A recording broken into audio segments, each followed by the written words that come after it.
안녕하십니까. 대방연륜고시학원에서 공중보건을 맡고 있는 이승훈입니다. 오늘은 2016년 6월 25일에 있었던 서울시 지방직 공중보건 문제를 풀이해드리는 시간을 갖도록 하겠습니다.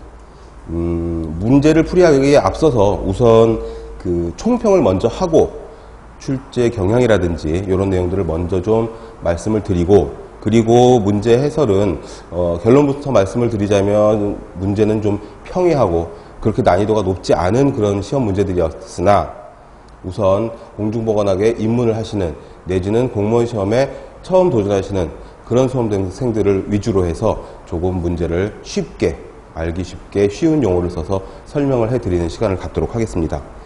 우선 문제를 전반적으로 보시게 되면요, 20문제 공중보건학 문제가 우선 챕터별로 교재에 있는, 여러분들이 가지고 계신 어떤 교재라도 상관없이 교재에 골고루, 챕터별로 골고루 출제가 된 게 특징입니다. 물론 거의 대부분의 시험들이 그렇지만요. 우선 첫 번째로는 공중보건학의 이해 부분에서 한 문제가 출제가 됐습니다. 그리고 두 번째로는 환경보건, 환경위생 부분에서, 이건 이제 학교 환경위생까지 포함을 해가지고 한 3문제 정도가 출제가 되었습니다. 작년, 재작년 그 전에 그 출제 경향을 보면은 환경위생 부분에서 거의 한 5, 6문제가 출제되는 것에 비하면 좀 적은 출제 비율이라고 볼 수도 있겠지만, 그래도 환경보건과 환경위생 부분은 공중보건학에서 굉장히 높은 비중을 차지하는 챕터임에는 틀림이 없습니다. 그리고 더구나 이번 시험에서는 학교보건 쪽에서 약간은 좀 애매하고, 수험생 여러분들이 선택지 4군데 중에서 정답을 고르기가 약간은 좀 애매한 그런 보기들이 출제가 되어서 문제가 좀 있기도 합니다. 그 부분도 설명을 드리겠고요. 그 다음엔 이제 보건 지표 쪽에서 3문제가 나왔습니다. 산업보건, 그 다음에 보건통계, 이쪽 부분에서 산업보건 쪽은요, 직업병 관련해서도 그렇고 그 산업위생이나 산업보건 쪽에 그 재해라든지 사고 이쪽과 그 같이 맞물려 가지고 최근에 출제 비율이 좀 높아지고 있습니다. 예전에는 한두 문제 나올까 말까 한 그런 챕터였는데 요번에는 한 3문제가 출제가 됐고요. 그 다음에 공중보건학의 꽃이라고 할 수 있는 역학 부분에서, 역학은 무조건 꼼꼼하게 봐주셔야 되는데 역학에서 3문제 정도가 출제가 됐습니다. 그리고 이제 보건정책이라든지 보건행정 쪽에서 이렇게 저렇게 다 끌어모으면, 물론 이제 중복되는 부분도 없지 않아 있지만 다 끌어모으면 한 5문제 정도가 보건행정이나 정책 쪽에 그런 파트가 아니었나 싶고요. 그 다음에 보건교육 쪽에서 한 문제, 이거는 늘 나오는 거죠. 그 여러분들이 공부해 보셔서 아시겠지만 그 심포지엄이나 그 패널 토의나 이런 것들을 구분하는 문제가 맨날 나오는데, 요번 시험에는 살짝 허를 찔러서 버즈 세션에 관한 문제가 출제가 됐습니다. 그리고 이제 사회보장이나 인구 쪽에서 2문제, 그 다음에 역시 산업보건, 직업병 관련해서 따로 뺐는데 직업병 관련해서 한 문제, 식품위생 빠질 수 없는 한 문제, 이렇게 20문제가 출제가 되었습니다.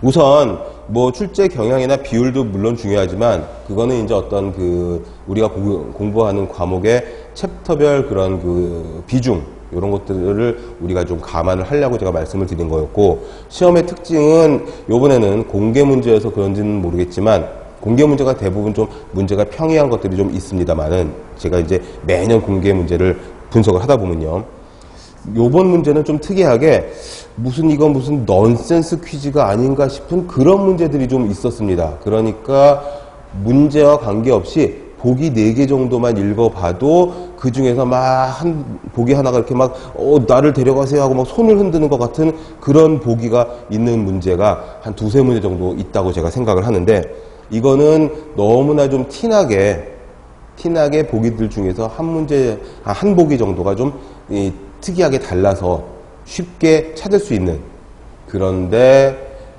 시험을 보러 가시는 분들은 아시겠지만, 여러 번 시험을 치루었던 분들은 아시겠지만, 시험장에서는, 고사실에서는 굉장히 소심해지는, 끝없이 소심해지는 자신을 확인할 수가 있기 때문에, 그런 정말 이건 이거 같은데 하는 것도 혹시 함정이 있는 게 아닌가, 이게 함정이어서 내가 이걸 고르면 틀려서 나만 틀리는 게 아닌가 싶은 그런 문제들일 수도 있어서, 그런 거에 대한 어떤 그 선택을 하는 어떤 융통성이라든지 그 가중치를 두어가지고 나는 이걸로 밀고 나가겠다 하는 그런 부분들이 좀 필요한 그런 문제들이 있었습니다.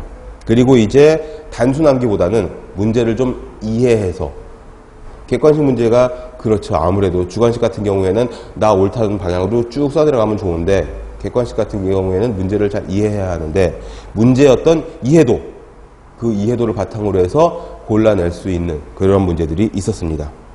해서 여러 가지 변수가 있음에도 불구하고 전반적으로 예년의 시험 문제에 비해서는, 그러니까 최근 3년 정도의 공중보거나 공개 비공개를 다 합쳐서 제가 난이도를 봤을 때 굉장히 난이도가 그 중하 정도에 속하지 않았나 싶은 그런 그 시험이었습니다. 오늘은 이 20문제를 그 해설을 해드리는 데 있어서 공중보건을 처음 접하시거나 아니면은 수험 준비를 오래 하지 않으신 그런 분들 위주로 좀 쉬운 설명을 곁들여서 설명을 해드리도록 하겠습니다. 자, 1번 문제부터 보도록 하겠습니다. 1번 문제는 HP 2020 문제입니다. 자, HP 2020은 헬스 플랜 2020. 이거는 지금 올해, 그러니까 작년 연말 작년 12월, 2015년 12월 중순에 HP 2020 안에서, 그 카테고리 안에서 4차 국민건강증진 종합계획이 발표가 됐습니다. 그래서 제 수업을 계속 들으셨던 수험생들은 제가 수업 중에 계속 강조한 걸 아시겠지만, 그런데 바뀐 지 너무나 최근이기 때문에 지금 나온 문제는 3차 국민건강증진 종합계획, 여기에 대한 문제가 나왔습니다. 이 문제요, 수험생활을 좀 하신 분들은 아시겠지만, 아니면 기출문제집을 풀어보신 분들은 아시겠지만, 이쪽 파트에서 문제가 굉장히 자주 나왔습니다. 1년에 한 2문제 정도 이상씩은 제가 계속 봐왔는데요. 그런데 약간 방향이 다르게 출제가 된 거죠. 예전에는 어떤 식으로 나왔냐면 3차 국민건강증진 종합계획에서 건강생활 실천 확산에 속하는 하부 카테고리는 무엇이냐 라는 문제가 한 2~3문제가 출제가 됐는데, 요번에는 살짝 허를 찌른 거죠. 안경 환경 보건의 하부 주제는 무엇이냐가 문제입니다. 그러니 국민건강증진 종합계획 HP 2020 홈페이지 들어가도 도표로 쫙 나와 있고, 그러지 않으셔도 여러분들이 가지고 계시는 공중보거나 교재에 아마 언급이 다 되어 있을 거지만, HP 2020은 비전이 있고 목표가 있고 그 밑에 5가지의 사업 분야가 있습니다. 그 중에 4번째 파트에 안전 환경 보건 카테고리가 있는데, 그 밑에 있는 게 손상 예방과 식품 정책하고 건강 영향 평가, 딱 3가지입니다. 환경 영향 평가는 여기 들어가지가 않죠. 근데 이 문제에서의 허는 뭐냐 하면, 포커스는 뭐냐면, 문제에 주어진 게 안전 환경 보건 분야라고 하니까, 이번에 있는 환경 영향 평가에 같은 환경이라는 단어가 들어가니까 굉장히 고르기가 까다로운, 알면은 굉장히 쉬운, 0.5초 안에 이거 다른데 하고 딱 고를 수 있는데, 이거 약간 좀 희미하게 기억하시고 있는 분들은 문제에도 환경이 있고 보기에도 환경이 있는데 해가지고 고민하실 수 있는 그런 문제입니다. 그러나 답은 2번 환경영향평가고, 환경영향평가라고 하는 것은 어떤 부분이냐면, 이것도 그 환경 쪽에 들어간 내용이죠. 큰 건물이라든지 토목공사라든지 아무튼지 간에 거대한 공사 같은 것들을 할 때, 아니면은 대기, 수질, 토양에 어떤 영향을 끼칠 수 있는 큰 공사를 할 때, 그 공사가 끝난 후에, 그 처리가 다 끝난 후에 환경에 어떤 영향이 미칠지를 미리 전문가 집단, 공무원, 그리고 지역 주민들을 다 모아가지고 미리 한번 타진해 보는 것, 이걸 환경 영향 평가의 한 부분으로 봅니다. 그렇기 때문에 국민건강증진 종합계획과는 전혀 다른 그런 파트가 되겠습니다. 물론 단에는 환경이 같이 들어가지만요. 그렇게 이해를 하시면 좋을 것 같고, 그 다음에 2번의 문제로 가시면 비례사망지수에 대한 문제가 최근에 많이 출제가 됩니다. 비례사망지수는 PMI라고 하고, 얘네들은 전체 인구 중에서 50대 이상의 인구의 사망률을 보는 겁니다.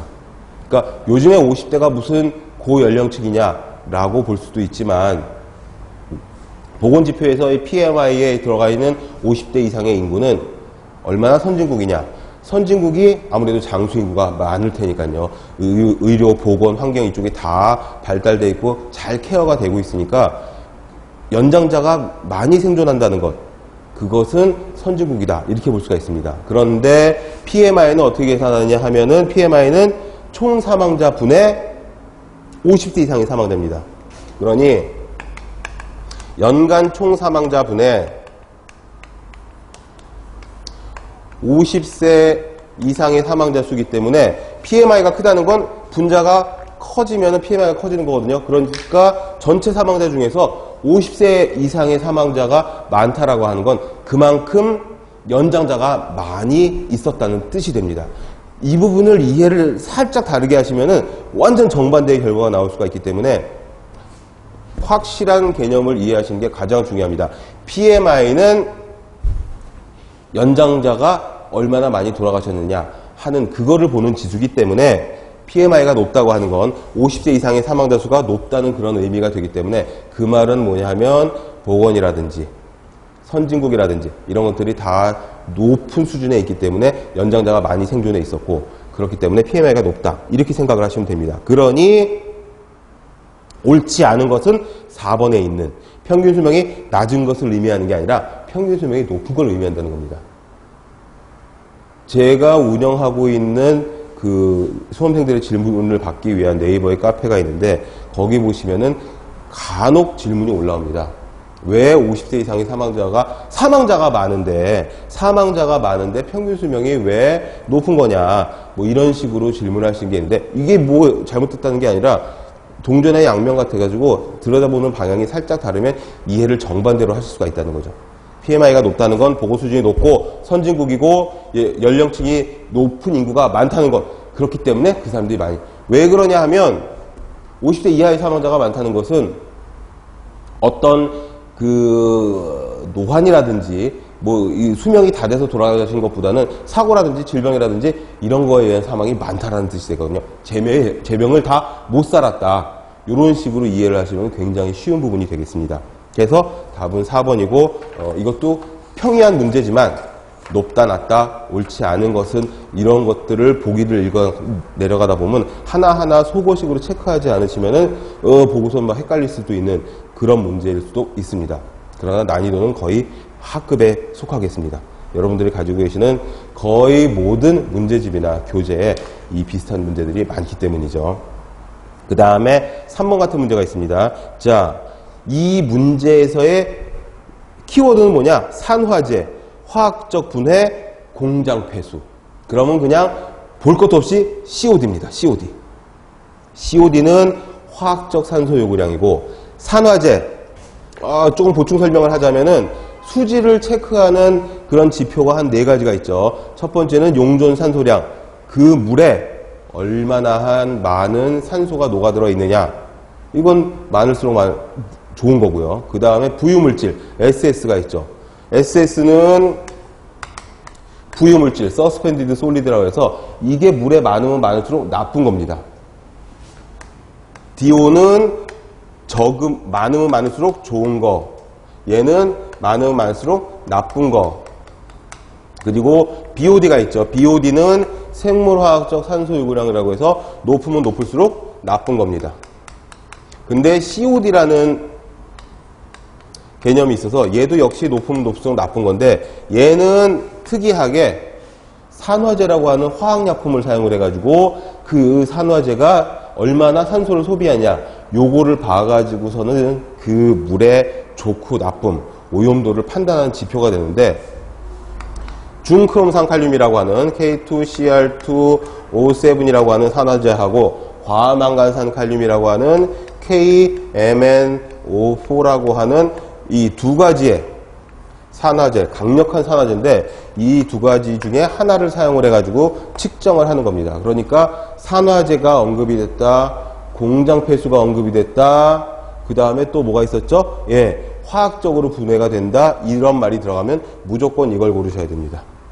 국내에서는 과망간산 칼륨에 의한 COD를 측정을 주로 하고 있습니다. 우리나라와 일본은 이쪽을 주로, 그 다음에 미국하고 유럽 쪽은 중크롬산 칼륨에 의한 COD를 많이 측정을 하고 있는데 보충 설명을 드리자면 여지껏 나와있던 다른 이런 그 COD 문제를 보시면 공장 폐수는 COD, 바닷물은 COD, BOD나 COD나 둘 중에 하나만 봐야 하는데 둘 중에 하나를 꼭 봐야 한다고 뭘로 봐야 되느냐? COD. 이렇게 이해를 하시면 됩니다.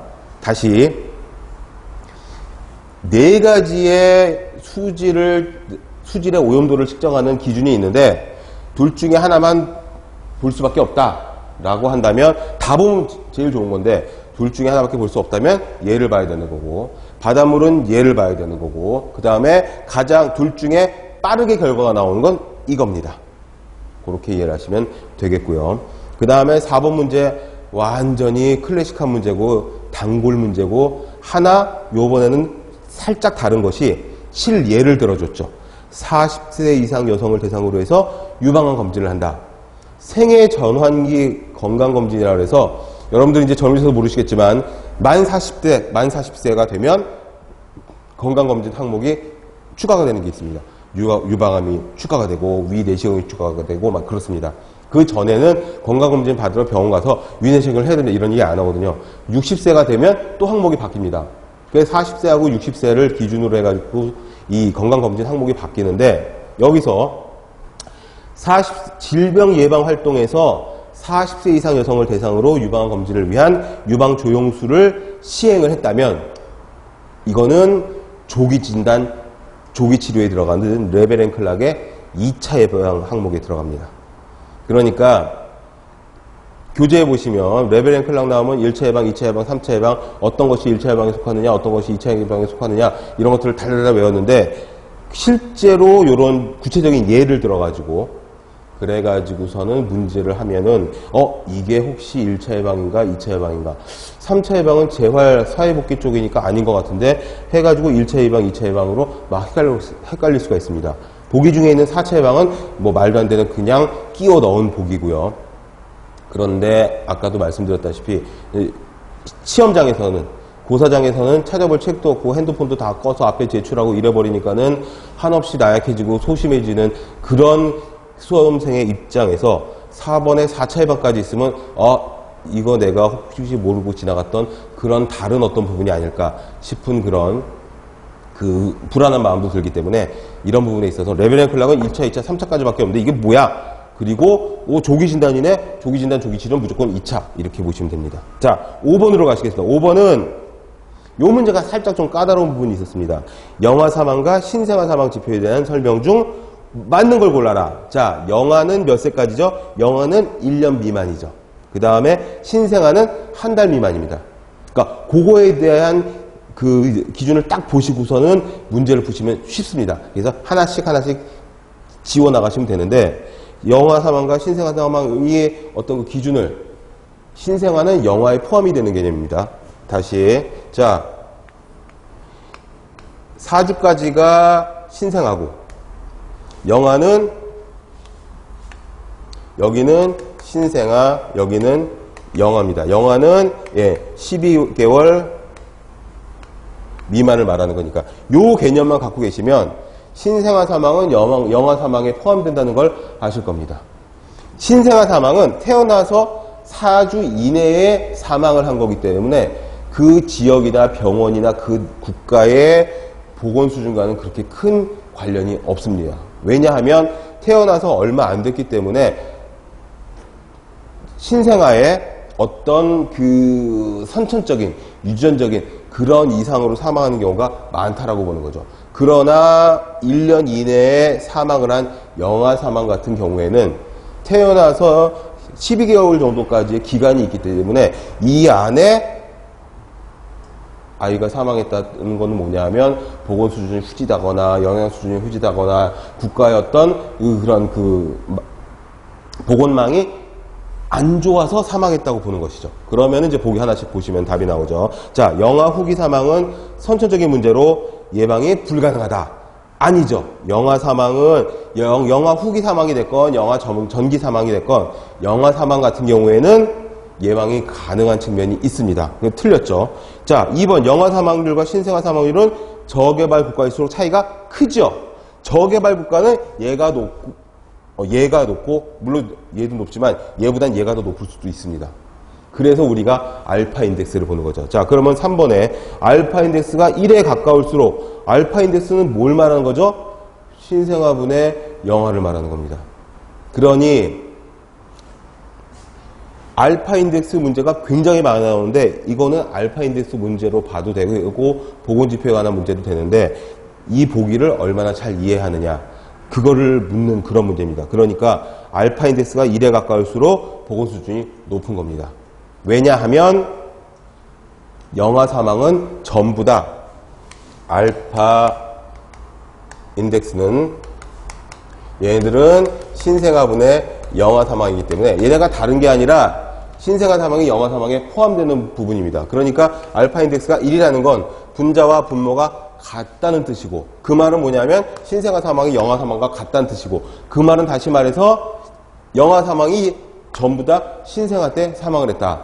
그러니까 4주 이내에 사망을 했다는 그런 뜻이 되는 겁니다. 그렇기 때문에 얘는 어떤 방금 말씀드린 선천적인 이상이라든지 유전적인 소인에 의해서 사망을 한 거지 보건 수준과 크게 관계가 없다.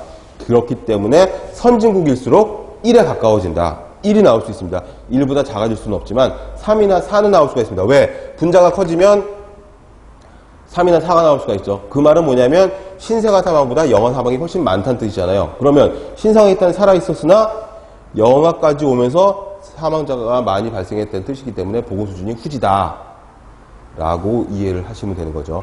그 답은 그래서 4번이 됩니다. 예, 보건관리를 통해 예방이 가능하고 영아 사망률은 국가보건수의 대표적 지표다. 이거 하나만 확실하게 알고 계셔도 4번을 고르실 수가 있는데 1, 2, 3번이 살짝 좀 어떤 혼돈을 헷갈림을 유발할 수 있는 그런 보기다. 이렇게 생각을 하시면 되겠고요. 그 다음에 6번 문제. 자, 역학 문제입니다.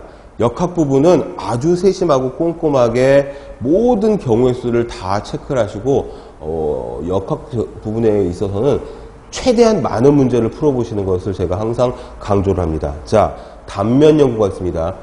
역학은 기술 역학이 있고 이론 역학이 있고 기술 역학은 별거 없습니다. 기술 역학은 일어난 상황을 그대로 기술하는 것에 불과하기 때문에 물론 문제가 출제가 많이 되긴 하지만 기술 역학 같은 부분에 있어서는 어떤 추세라든지 경향 정도만 체크를 하면 되는데 이론 역학에서의 그 3대 메이저 역학 연구 기법이 있죠. 단면 연구가 있고 코호트 연구가 있고 환자 대조군 연구가 있습니다. 이 세 가지의 장단점과 차이점은 무조건 머릿속에 다 집어넣어야 됩니다. 자, 여기선 단면 연구를 물어보고 있죠.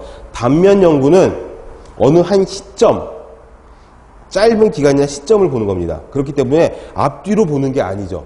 역학이라는 건 질병의 자연사를 연구해서 그 다음에 그 질병이 또 올 것 같을 때에 예방하자는 취지가 있는 그런 학문이기 때문에 역학은 미래를 보는 것도 있고 과거를 추적을 해서 올라가서 보는 것도 있는데 여기서 단면 연구는 그 짧은 시점이나 기간을 보는 겁니다. 그러니 맞는 것은 결론만 얘기하자면은 시간과 경비가 절감돼서 효율적인 그게 단면 연구의 장점이 되고 자 1번 보세요. 새로운 치료제나 중재 방법의 효과를 검증하는 거 이건 실험 역학입니다. 임상 실험이라고 하죠. 임상이라고 하면은 병원에서 실시하는 클리니컬 영어로 클리니컬이라고 하는데 임상 실험 같은 것들을 이야기를 합니다. 2번에 장기간 관찰로 추적이 불가능 장기간 관찰을 해버리면 코호트 연구입니다. 비슷한 쌍둥이 그룹을 정해놓고 걔네들의 과거를 거슬러 올라가서 추적을 하거나 아니면 걔네들의 미래를 보는 거죠. 예를 들어서 병원에 내원한 내과 환자들 중에서 뭘로 할까요? 비만한 환자들 두 그룹을 보고 비만한데 흡연 음주를 같이 하는 그룹과 비만하지만 흡연 음주를 안 하는 그룹을 한 10년 정도 계속 추적을 해서 조사를 하는 거죠. 그러면 비만하고 흡연과 음주를 하는 사람이 훨씬 심장병이나 당뇨라든지 이런 합병증의 위험이 높더라. 이런 식으로 나오는 게 코호트 연구입니다. 그러니 2번 같은 경우에는 코호트 연구에 대한 해설이 되겠고 4번 같은 경우에 적합한 대조군의 선정이 어렵다. 이거는 뭡니까?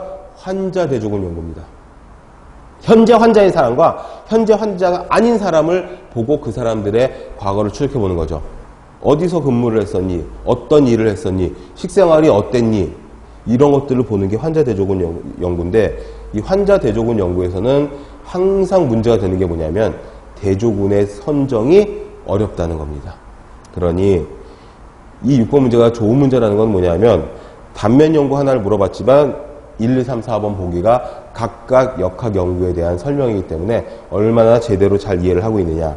3번이 정답이 되겠고, 그 다음에 지금 6번을 봤죠. 자, 이제 7번으로 가겠습니다. 7번 같은 경우에는 보건교육입니다. 이거 굉장히 쉬운 문제여가지고 보는 순간 뭐 이딴 문제가 나왔어 싶은데, 이것도 왜 때에 따라서는 마구 혼돈이 올 수가 있기 때문에 설명을 드리자면, 자, 참가자가 많다.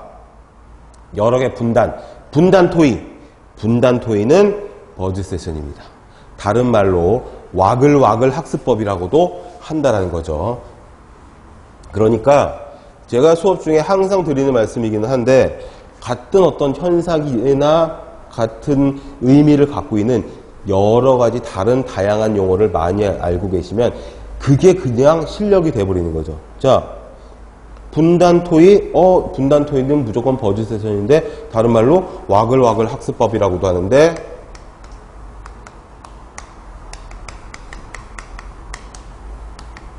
용어들 여러 가지 알고 계시면 그냥 답은 0.5초 안에 나오는 거고, 나왔으니 다른 보기를 보자면, 자, 집단 토의는 크게 설명할 부분이 아니고, 자, 패널 토의는 맨날 질문 나오고 맨날 그 시험에 나오고 맨날 어려운 게 패널 토의와 심포지엄의 차이점입니다. 패널 토의는 말 그대로 패널이 단상에 한 번에 올라와서 토론을 하는 겁니다. 패널들끼리, 전문가 패널들끼리 한 가지의 주제를 가지고 토의를 하는 거고, 심포지엄 같은 경우에는 하나나 두 가지의 주제를 가지고 단상에 전문가 한 사람씩 올라와서 발표를 하는 겁니다. 다르죠?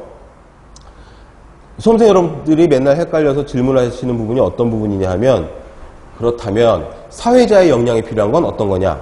심포지엄은 사회자의 역량이 그렇게 크게 필요하지가 않습니다. 순서대로 올라와서 자기 옳다는 발표를 하고 청중들에게 질문을 받고 그리고 내려가고 다음 사람이 올라오니까. 그런데 패널 토의 같은 부분에서는 단상에서 여러 전문가 선생님들이 토의를 하기 때문에 어떤 그 발표 시간이나 그 토론의 시간 같은 것들을 잘라주거나 하는 사회자의 역량이 필요한 게 패널 토의입니다. 또 청중의 참여가 많으냐 적으냐? 패널 토의는 청중의 질문을 한두 개 정도밖에 받지 않습니다. 전혀 안 받는 부분도 간혹 있습니다만. 그런데 심포지엄 같은 경우에는 발표자 한 사람이 발표를 한 후에 청중들의 이 질문을 좀 받습니다. 그렇기 때문에 패널 토의와 심포지엄 같은 경우에는 어떤 큰 강당이나 이런 데에 단상에 자리가 많으냐, 교탁처럼 단상이 하나가 있느냐, 이런 식으로 딱 머릿속에 이미지를 그려놓고 그 심포지엄을 하는 상황하고 패널 토의를 하는 상황을 머릿속에 이렇게 그려보시면은 답이 그냥 훅 나옵니다.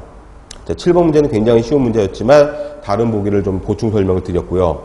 8번 문제는 학교보건법 시행령상 보건교사의 직무 내용, 이거 자주 나오는 문제고 최근에 출제 비율이 굉장히 높아졌습니다.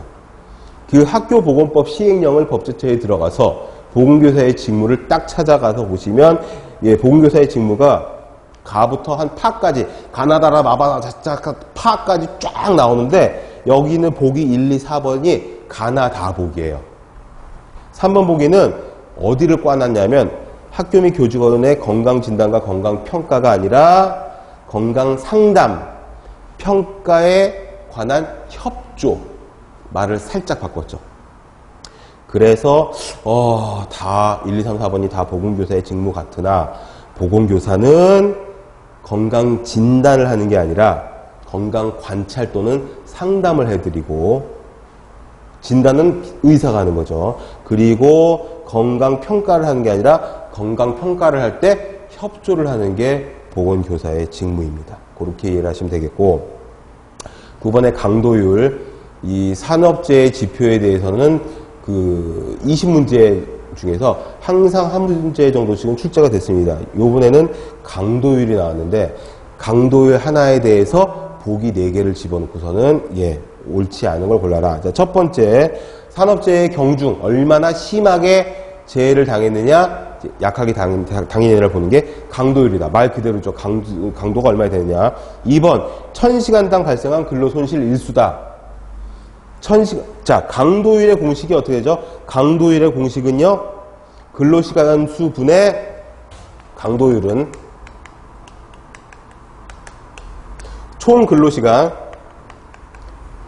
근로시간분의 재해로 인한 재해를 당하면 일을 못하게 되겠죠. 그 손실 근로 일수를 1000을 곱해가지고 보는 그런 비율입니다.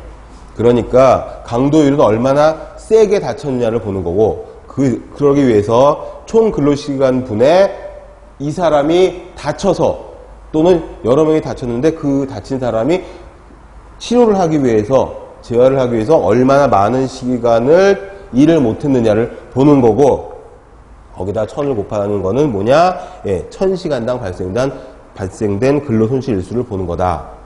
하기 때문에 맞는 복입니다. 그리고 4번 보시면 사망 및 영구 전 노동 불능. 이건 뭐냐면 너무 심하게 다쳐가지고 손실 근로일수를 따실 게 아니라 이제 이 사람은 일을 못하게 된 거예요. 그러면은 그거를 뭐라고 하냐? 전 노동 불능이라고 합니다. 전 노동 불능 시간을 어떻게 계산하냐면, 이게 계산하는 식이 있어서요. 이거 굉장히 재밌습니다. 자, 일반적으로 4번 보기는 맞는 복입니다. 맞는 복이기 때문에 7,500일로 계산하는데, 7,500일이 어떻게 나왔냐면 재해로 인해서 사망한 근로자의 평균 수명이 30세래요. 그리고 근로자가 일할 수 있는 시간은 55세까지로 본다는 거죠. 그러니까 55세까지 평균적으로 일할 수 있는 사람이 사망으로 전체 근로를 못하게 되는 그 연령대가 주로 30세이기 때문에 이거를 빼버리면은 25년이 나오는데, 25년 동안 1년에 며칠 동안 일을 할 수 있느냐? 평균적으로 300일 정도로 일을 할 수가 있대요. 그래서 25 곱하기 300을 해가지고서는 7,500일 정도를 전 근로 손실일수로 이렇게 봅니다. 그러니 답은 나머지 3번이 되겠고, 3번은 어디가 틀렸느냐? 인적 요인보다 환경적 요인으로 발생되는 재해를 보는 거다. 이건 알 수가 없죠. 강도율의 팩터는 시간이랑 근로 손실일수인데, 이게 환경적인 걸로 다쳐서 일을 못하는 건지 인적 요인으로 다쳐서 못하는 건지 그건 알 수가 없는 거죠. 문제는 쉬운 문제지만 4번 보기에 7,500일로 계산한다. 이 부분이 있어가지고 설명을 좀 드렸고요. 자, 10번에 있는 정수방법, 완속사여가법과 급속사여가법. 이 문제는 어떻게 푸셔야 되냐면, 완속사여가법은 주로 현장에서는 그렇습니다. 이 정수장에서는 영국식이라고 얘기를 합니다. 이게 최초로 나온 거고, 완속사는 말 그대로 천천히 여과한다는 뜻이죠. 급속여가법은 빨리 한다는 뜻입니다. 이건 미국식이라고 하고, 이 영국식보다 조금 나중에 나온 겁니다. 그런데 옳은 것은 완속사여가법은 하루에 처리하는 그런 그 물이 3m, 급속사는 120m. 차이가 많이 나죠. 이거는 그냥 교재 보시고서는 외우신 분들 많으실 거고, 2번 보기는 어디가 틀렸냐? 정수를 할 적에 있잖아요. 정수를 할 적에 큰 정수기 필터 같은 역할을 하는 여과지를 놓고 거기다가 물을 흘립니다. 그러니 완속사 여과는 넓은 그런 공간에 자갈이나 모래나 쇠석이나 뭐 이런 것들을 넣고 물을 통과시켜가지고 깨끗한 물이 나오게 하는 거고, 급속사는 훨씬 좁은 공간에 물론 여제가 있긴 하지만 약품 처리를 먼저 한 다음에 빠르게 처리를 하는 그런 방식이어서, 이 여제라고 하는, 그러니까 정수기의 필터 역할을 하는 여제에 뭔가 불순물들이 많이 끼겠죠. 하다못해 커피를 내려서 마실 적에도 필터 한 번밖에 못 쓰잖아요. 그 종이를, 여과지를. 그런 식이어서 여기에 뭔가 많이 끼게 되면 여과가 안 돼서 깨끗한 물이 잘 안 나올 테니까 여기를 주기적으로 청소를 해줘야 됩니다. 청소를 하는 방법이 반대입니다. 급속여과는 사면교체가 아니라 급속여과는 공간이 작기 때문에 물을 거꾸로 역류를 팍 시켜버려요. 그러면은 여기 걸려져 있던 건건이들이 떨어져 나가겠죠. 근데 완속사 여과는 굉장히 이게 공간이 넓기 때문에 물을 역류시킨다거나 하는 것보다는 얘를 뒤집어서 바꿔버려요. 사면 대치를 한다거나 또는 경사를 둬가지고서는 한쪽으로 흘러내려가게, 그거를 이제 사면 대치라거나 또는 사면 삭취라는 말도 씁니다. 여기를 그냥 쓱 긁어내는 거죠. 그렇기 때문에 반대고, 그 다음에 원수라는 건 이제 정수하기 전에 그 오염된 물, 걔네가 탁도 색도가 높다라는 말은 무슨 뜻이냐면 오염이 많이 됐다. 오염이 많이 된 건 얘가 좋습니다. 약품 처리로 확 침전을 먼저 시킨 다음에 나머지를 빨리빨리 여과시키는 게 빠르죠. 오염이 많이 된 물을 이 완속 여과지에다가 쫙 풀어버리면 여기 다 막혀버리면 효율이 많이 떨어지잖아요. 그러지 않아도 천천히 여과가 되는 게 완속 여과법인데, 그래서 반대입니다. 이것도. 또 경상비 비용이 많이 드냐 적게 드냐, 당연히 급속 여과가 약품을 사용을 해야 되고 동력을 이용해서 물을 역류시켜가지고 세척도 해야 되고 얘가 많이 들죠.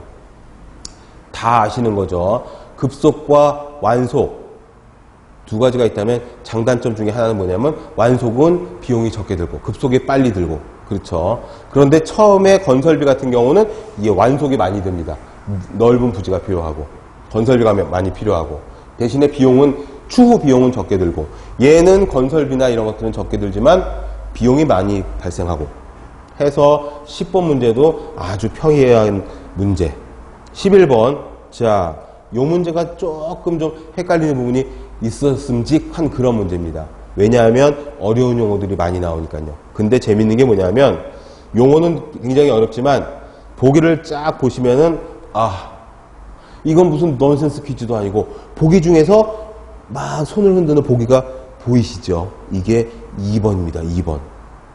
자, 당뇨 환자를 검진하기 위해서는 혈당 측정기가 필요합니다.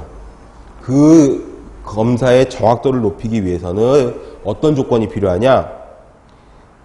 감수성은 뭐냐 하면 1번 보기는 말도 안 되는 거죠. 감수성은 뭐냐 하면, 감수성은 숙주의 병균이 들어와서 이 숙주가 얼마나 병에 잘 걸리느냐 안 걸리느냐, 그거를 보는 게 이 방어력의 상태, 이게 감수성입니다. 1번 제외.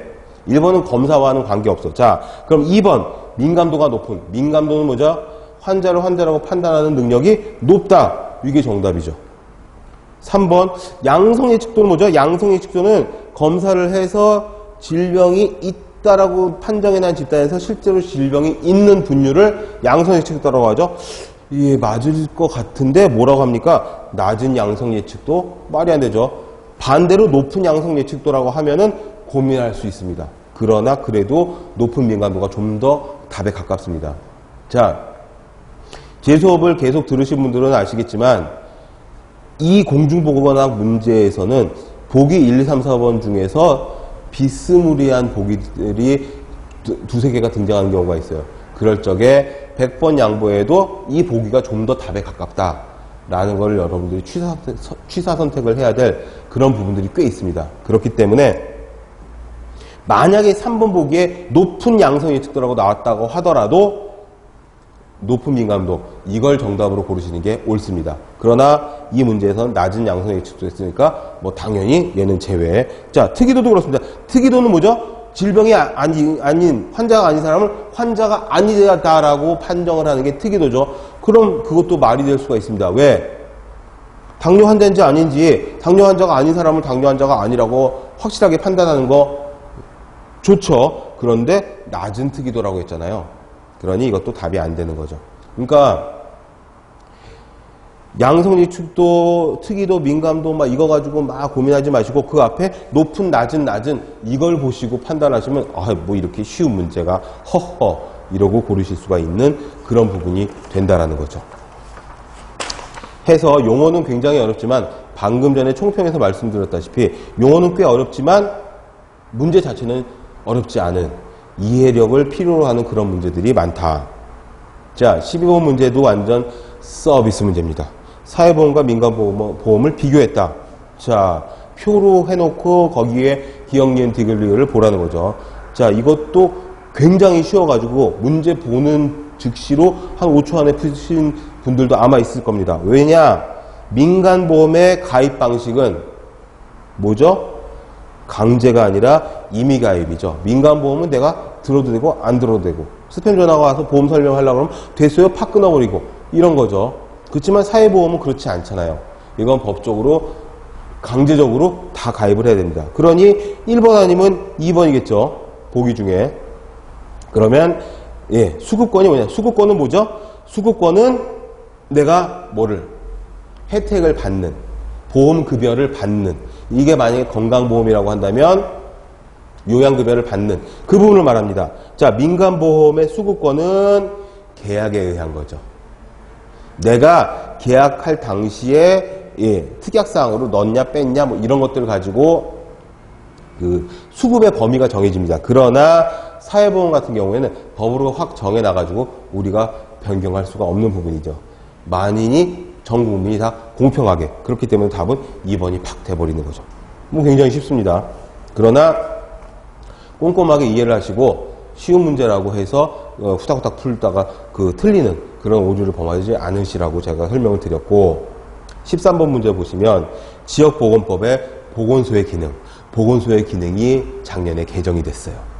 그래서 그 좀 된 작년 이전에 만들어진 교재를 가지고 계신 수험생 여러분들은 좀 헷갈리실 수도 있는 부분이 보건소의 기능 및 업무가 확 바뀌어 버렸어요. 보건소의 업무 및 기능이 전에는 1번부터 한 16번까지 해가지고 그냥 단편적으로 쭉 나열이 되어 있었을 겁니다. 어떤 교재를 보셔도 다 마찬가지였을 거예요. 그런데 요번에는 지역보건법 시행규칙 별표 2를 딱 들어가서 보시면 보건소에서 수행할 수 있는 업무의 기능 및 업무의 예시가 딱 별표로 되어 있는데 두 가지 파트로 되어 있어요.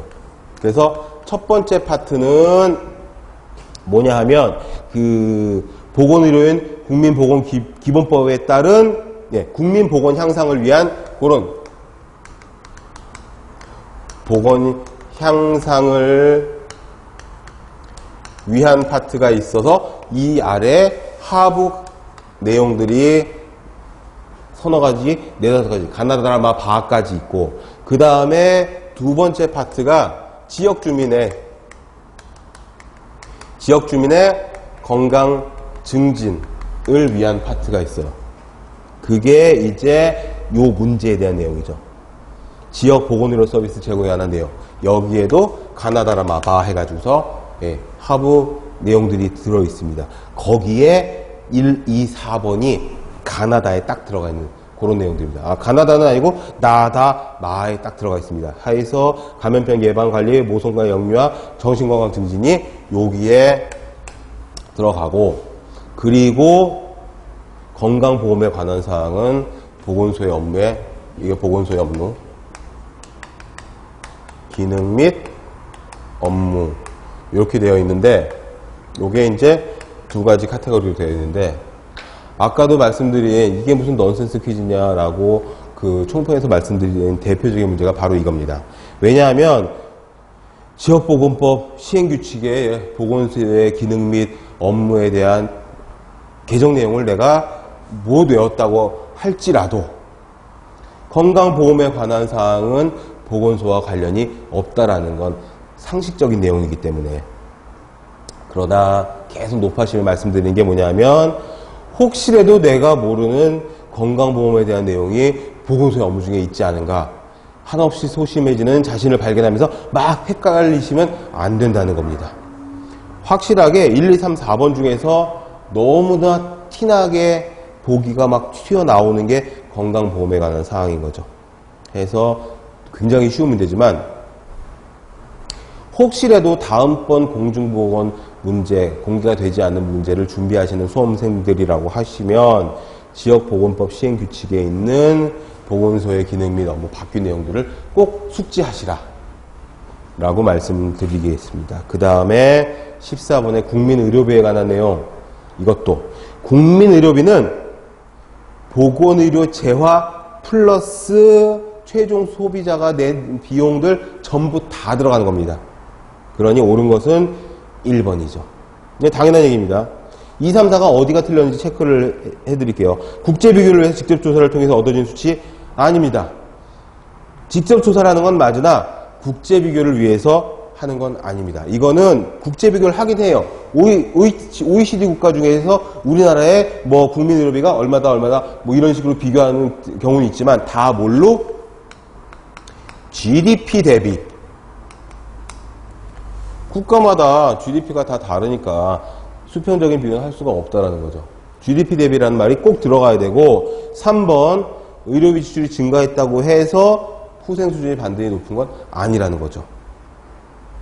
의료비 지출이라든지 보건의료 재화라든지 이런 것들이 적재적소에 있어야 하고, 그쵸? 위치라든가 아니면 계층별로 이게 다 제대로 있어야 되는데, 이 수준이 높아진다고 해서 왜 무조건 다 뭐죠? 후생 수준이 높아진 건 아니라는 거죠. 뭐 아시죠? 반드시 뭐 이런 말 들어가면 답이 아니죠. 그 다음에 개인의료비 제외되는 게 아니라 개인의료비 포함입니다. 전체 다입니다. 해서 이것도 어렵지 않은 문제이지만 국민의료비에 대한 어떤 개념, 그리고 국민의료비는 항상 GDP 대비해서 내가 사는 형편에 따라서 얼마를 지출했느냐, 이거를 보는 것이지 수평적인 국제비교는 아니다라는 거. 그 다음에 14번까지 풀었나요? 이제 15번 보시면, 자, 노년부양비에 대한 내용이 6월 25일 시험 말고 6월 18일 날 시험에 있었습니다. 또 그 앞전에도 있어요. 1월 달에도 시험이 있었었는데, 4월이죠, 4월 달 시험에도 노년부양비, 유년부양비, 각종 부양비에 대한 문제가 나옵니다. 부양비는 뭐 분해보죠? 생산인구분해. 노년부양비는 생산인구분해 노년인구죠. 총부양비는 생산인구분해 노년부양비는 생산인구분해 노인인구. 그 다음에 그냥 부양비는 똑같이 생산인구분해 뭐죠? 비생산인구. 그러니까 유년 플러스 노년 되는 거죠. 유년부양비는 말 그대로 생산분해 유년부양 이렇게 되니까, 그러면 노년인구와 생산인구를 어떻게 구분하냐. 자, 15에서 64세까지를 봅니다. 노인은 64세 이상.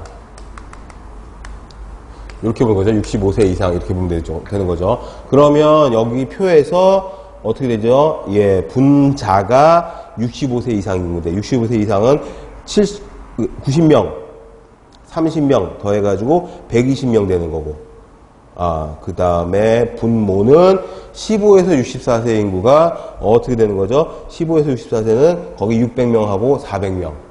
그 다음에 곱하기 100 하면 암산으로도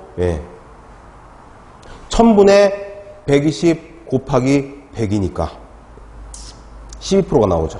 쉽습니다. 그 다음에 16번 문제. 16번 문제도 아주 쉽습니다. 이거 간간히 나오는 그런 문제인데, 예년에도 보면은 한 10여 년 전서부터 공중보건학 문제들을 쫙 분석을 하다 보면 간간히 나옵니다. 자, 근로자 건강진단 결과 분류하는 코드입니다. 쉽습니다. 다 필요 없고, C하고 D는 뭘 말하냐, 1하고 2는 뭘 말하냐, 요 코드만 확실하게 구분하시면 끝납니다. 왜 그러냐면은 A는 정상, 건강자고, 그 다음에 R 같은 경우에는 2차 검진 대상자라고 하는데, R 같은 경우에는 질환 의심자로 분류를 합니다. 그러니까 결국엔 요 C하고 D하고 1하고 2를 구분하는 건데, 자, 1은 직업병을 말합니다. 2는 일반병을 말하고, C 같은 코드는 뭘 말하냐 하면은 관찰이 필요하다. 요 관찰. D 같은 경우에는 이 사람 병이 있는 것 같다. 병이 있는 소견이 보인다. 유소견자 이렇게 말합니다. 그러니까 C1이라면 직업병의 요 관찰자, C2라고 하면은 일반 병의 요 관찰자, D1은 직업병의 유소견자, D2는 일반 병의 유소견자. 그럼 답이 빵 나오는 거죠? 예, 답이 그러면은 4번입니다. 직업병 요 관찰자가 아니라 뭐라고요? C2는 일반 병의 요 관찰자가 되는 거죠. 그 다음에 이제 17번 문제가 단순 암기만으로 풀 수 없는 약간의 이해가 필요한 문제입니다. 자, 학교보건법 시행규칙에 딱 들어가시면 별표 2에 나와 있습니다. 자, 조도는 책상면 기준으로 300룩스 이상 돼야 한다. 이건 완전 상식이죠. 학교 교실에 학생들이 공부하는 책상면 조도는 300룩스 이상. 이게 답입니다. 근데 재밌는 게 뭐냐면 1인당 환기량 시간당 25세제곱미터 이렇게 나와 있죠. 학교보건법 시행규칙에는 어떻게 나와 있냐면 21.6 세제곱미터 이상 per hour 이렇게 되어 있습니다. 이 수치를 아주 구체적으로 디테일하게 외우셨던 분들은 이상한데 2번 보기도 이상한데 21.6으로 내가 외웠는데 25 이상 이렇게 되니까 그쵸. 환기는 21.6 이상이면 25까지 포함해서 괜찮다는 그런 이해를 하시면 좋습니다. 또 있습니다. 습도가 비교습도 50%. 거기 학교보건법 시행규칙의 별표를 보시면요. 습도는 얼마? 30에서 80. 습도 법령이 이렇게 되어 있습니다. 별표에 30에서 80% 사이면 된다라고 되어 있어요. 그러니 보기 3번에 뭐라고 되어 있습니까? 비교습도 50% 여기 포함되잖아요.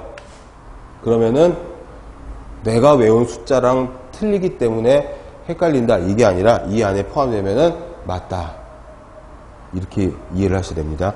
그 다음에 마지막 보기가 또 있습니까? 예, 난방온도 섭씨 20도. 자, 난방온도 같은 경우에 학교보건법 시행규칙의 별표 위에 어떻게 되어 있냐면요. 난방온도는 18도에서 20도 사이. 요렇게 규정을 하고 있어요. 그런데 문제 보기에는 어떻게 나와 있습니까? 섭씨 20도 이 안에 들어가죠. 이 범위 안에 들어가기 때문에 환기가 21.6 세제곱미터나 25세제곱미터나 환기는 문제에서 주어진 보기가 좀 더 환기량이 많은 걸로 되어 있는데 시간당 환기량은 좀 더 많으면 이거 이상이기 때문에 좋은 거고 요 범위 안에 습도가 50% 들어가니까 괜찮고 요 범위 안에 20도가 들어가니까 다 맞는 보기입니다. 그런데 300룩스 이상이어야 한다고 되어 있는데 법으로 그런데 200룩스 이렇게 빡 되어 있으면 이게 답이라는 거죠. 이거 헷갈리시는 분들이 꽤 있으실 겁니다. 아마 내가 외웠던 수치하고는 좀 다른 수치들이 보기에 등장을 했기 때문에요. 그러나 지금 말씀드린 것처럼 이 범위 안에 들어있는 숫자라고 하면은 맞다고 보셔야 된다는 겁니다. 그 다음에 18번은 이거는 그냥 툭 치면 나오는 거죠. 감자! 막 이러면 솔라닌 뭐 이렇게 나오는 거죠. 보고! 테트로톡신 막 이렇게 비타민 A 야맹증 뭐 이렇게 툭 치면 팍팍팍 나와야 됩니다. 자, 고사리는 이게 3번에 있는 포타킬로시드가 고사리입니다. 아미그달린은 2번에 청매고요. 솔라닌은 감자죠. 그 다음에 목화는 고시폴입니다. 다 틀렸죠? 동미나리 시큐톡신 이게 맞습니다. 너무 쉬운 문제긴 하지만 제가 말씀드린 것처럼 비타민C인데 괴혈병 뭐 이런 식으로 A는 야맹증 내지는 무슨 이런 단편적으로 뭐는 뭐 이렇게 툭 치면 아무 생각이 바바박 튀어나오게 이다메타병은 유기수은 뭐 이런 식으로 카드뮴 이타이 뭐 이런 식으로 그냥 단편적으로 막 알아두시면은 18번 문제 완전 쉽게 풀 수 있는 19번 감마글로불린 또는 항독소 등의 인공제제 감마글로불린이나 항독소 같은 것들은 항체입니다. 항체를 인공적으로 주입하는 거죠. 항체를 인공적으로 주입하는 것은 인공 수동면역입니다. 웃기죠? 요즘 누가 피동이라는 단어를 잘 안 쓰죠. 그래서 혹시 이의제기가 될까봐 뭐라고? 패시브라고 패시브라고 영문으로 옆에 적어줬습니다. 그러니 다 아시죠? 인공면역에 자연능동, 그 다음에 인공능동, 그 다음에 자연수동, 인공수동 해가지고서는 엄마한테 모체에서 받는 건 뭐죠? 자연수동이죠. 백신, 예방주사는 어떻게 되는 거죠? 예방주사 같은 경우에는 인공능동면역이 되는 거죠. 그런데 예방주사도 주사지만 그 중에 항원이 아닌 항체를 집어넣는 건 인공수동면역. 다른 말로 인공피동면역이 됩니다. 굉장히 쉬운 문제지만 이런 식으로 살짝쿵 용어를 꽈는 거죠. 그래서 제가 계속 드리는 말씀이 영문으로도 알아둬야 되고 한자로도 알아둬야 되고 버즈 세션, 군단 토의 거기에 순우리말 와글와글 학습법까지 같이 알아두시면 굉장히 도움이 되실 거라는 겁니다. 그 다음에 마지막 문제입니다. 마지막 문제는 자주 나오지 않는 그런 허를 찌르는 그런 문제입니다. 자, 이게 뭐냐면 그 마케팅 기법 이쪽에서 제일 많이 나오는 그런 이론입니다. SWOT 분석에서 SWOT 분석이 뭐냐 도대체. SWOT 분석은 뭐냐면 S는 스트렝스. 보통 이렇게 마케팅 이론이나 이런 것들을 그 학교 다닐 때 배우셨던 분들은 너무 쉬운 부분인데 강점, 스트렝스. 그 다음에 W는 반대로 weakness, 약점. 그 다음에 O는 opportunity, 기회입니다. 기회. T는 threatening은 뭐냐? 위협. 그래가지고 하다못해 내가 김밥천국을 동네에다 내야 되겠다. 아씨 공무원은 무슨 다 이제 됐어. 가게 하나 얻어. 그러면은 가게를 하나 낼 때 김밥천국 하나 내겠다. 강점은 뭐냐? 유동인구가 많다. 약점은 뭘까? 옆에 김밥천국이 한 5개가 쭈르륵 돼 있어. 문제가 있는데 기회는 뭐냐? 나의 분식집은 나의 어떤 그 할머니 때로부터 이전돼서 내려오는 그런 기가 막힌 레시피가 있다. 위협은 뭐냐?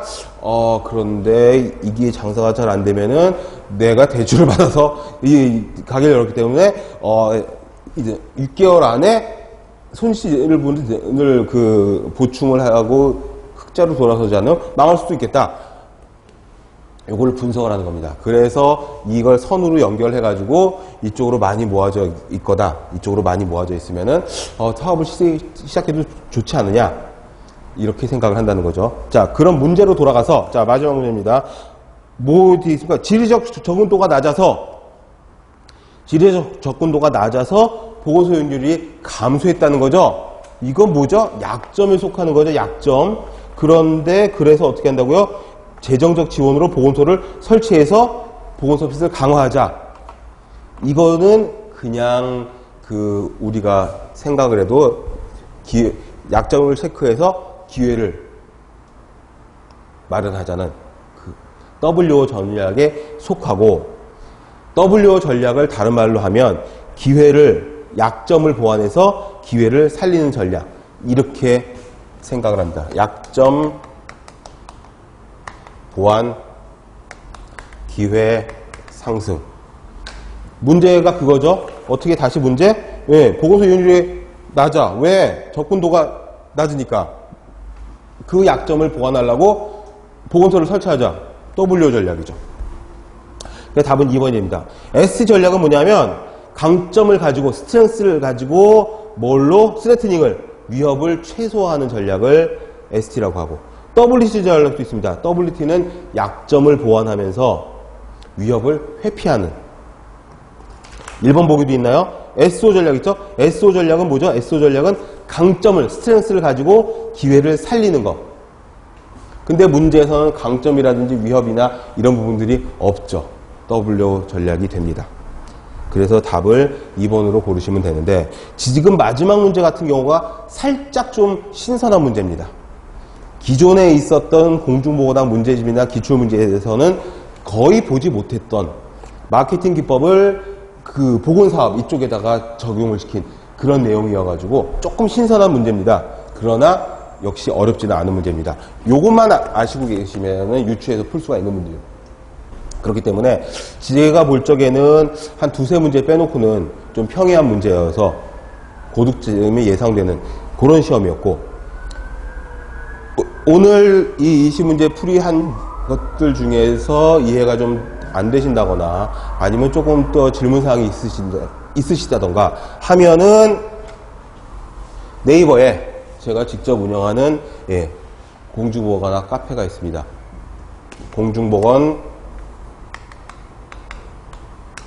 스터디로 검색을 하시면은 카페에 들어오실 수가 있고, 그리고 가입하자마자 질문방에 질문을 올리실 수가 있고, 제가 24시간에 한 번씩은 무조건 체크를 해가지고 하루 안은 정답을 달아드립니다. 해설을 달아드리고, 그리고 지금 나와 있었던 20문제 중 처음에 HP 2020서부터 해가지고서 또 SWOT까지 요 20문제 전부 다가 이제 다음 달에 출간이 될 빅데이터 공중보건학, 제 이름으로 나가는 빅데이터 공중보건학 정원사에서 출판되는 교재에 아주 전부 다 들어가 있고, 그 외에도 바뀐 법령, 최신 법령, 규정 이런 것들, 그 다음에 최신 기출문제들 이런 것들이 아주 디테일하게 다 수록될 예정이니까 많이 이용을 해주시면 좋겠습니다. 오늘 문제풀이는 여기서 마치도록 하겠습니다. 수고하셨습니다.